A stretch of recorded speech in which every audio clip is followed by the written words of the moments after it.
Assalamualaikum warahmatullahi wabarakatuh. Perkenalkan, nama saya Cynthia Bella Hakiki dengan NIM 5020232229. Di sini saya akan menjelaskan tentang implementasi prinsip pembangunan berkelanjutan dalam penegakan hukum lingkungan di Indonesia. Tahapan pertama itu adalah latar belakang. Yang pertama, dari latar belakang itu ada isu global. Apa saja sih isu global itu? Terdapat pemanasan global, pencemaran, dan deforestasi. Yang kedua ada dilema Indonesia yang berisi ekonomi, PS, pelestarian lingkungan. Yang ketiga itu ada Undang-Undang Nomor 232 Tahun 2009 sebagai dasar hukum lingkungan. Adapun rumusan masalah. Yang pertama, prinsip pembangunan berkelanjutan diatur dalam hukum lingkungan. Yang kedua, bagaimana sih implementasi dalam penegakan hukum? Yang ketiga, apa aja sih hambatan penerapan yang ada di Indonesia?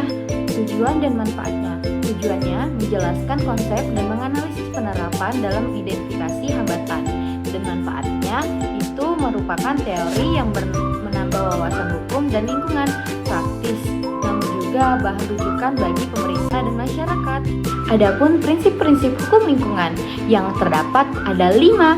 Yang pertama itu prinsip kehati-hatian. Yang kedua prinsip pencemaran membayar. Yang ketiga prinsip pembangunan berkelanjutan.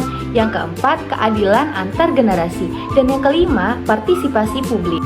Materi selanjutnya yaitu pembangunan berkelanjutan dalam hukum. Yang pertama itu ada konsep keseimbangan ekonomi, sosial, dan ekologi. Yang kedua itu diatur dalam pasal Undang-Undang huruf E UU PP LH. Yang ketiga itu ada 4 pilar menurut Imal Salim. Yang kelima itu ada pertumbuhan ekonomi berkeadilan. Yang keenam itu ada pelestarian lingkungan. Dan yang ketujuh ada keadilan sosial. Dan kedelapan pemerintahan paling baik. Adapun implementasi dalam kebijakan dan regulasi. Yang pertama itu ada Undang-Undang Nomor 32 Tahun 2009. Yang kedua itu ada RPJMN tahun 2020 sampai dengan 2024 dalam kurung ekonomi hijau. Yang ketiga itu ada AMDAL dan izin lingkungan. Yang keempat ada transisi energi dan energi masuk di studi kasus.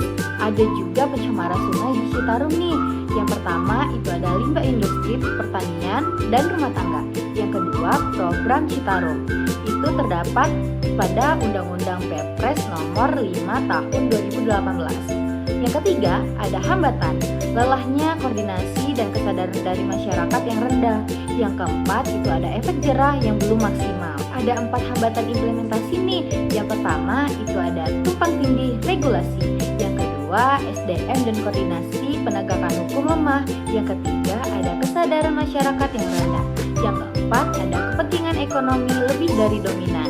Pasti kalian bertanya-tanya apa aja sih upaya dalam penguatannya? Yang pertama itu ada penguatan lembaga dan koordinasi antar instansi. Yang kedua ada peningkatan kapasitas penegak hukum. Yang ketiga itu ada partisipasi publik. Yang keempat ada teknologi pemangkutan digital. Yang kelima ada sanksi tegas dan efek jerah bagi perusak lingkungan. Oke, masuk di kesimpulan dan saran. Yang pertama ada implementasi hukum lingkungan yang masih lemah. Yang kedua ada hambatan struktur sosial, ekonomi, dan politik. Yang ketiga ada strategi yang paling ke depan. Yang keempat ada reformasi dan regulasi. Yang kelima ada transparansi dan partisipasi publik. Yang keenam ada penegakan hukum yang restoratif. Baik, itu saja yang dapat saya jelaskan mengenai implementasi prinsip pembangunan berkelanjutan dalam penegakan hukum di lingkungan yang ada di Indonesia. Saya Cynthia Bella Hakiki dengan nomor NIM 5020232229. Saya akhiri, wassalamualaikum warahmatullahi wabarakatuh.